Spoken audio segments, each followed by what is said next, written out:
તો નરેન્દ્ર મોદીને પણ કહીએ કે આજે તમારો જન્મદિવસ છે, તમને ગિફ્ટ આપવાનું મન થાય એવા તમારા કોઈ લક્ષણો નથી। 75 વર્ષ થયા, હવે રિટાયરમેન્ટ નો સમય આવી ગયો। હવે તું બાપા ઘર ભેગો થા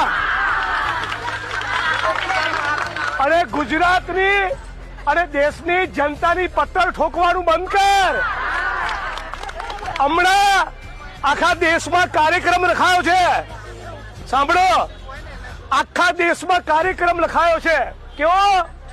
135 કરોડ જનતાનું લોહી ચૂસી લીધા પછી કે હજી લોહી આપો।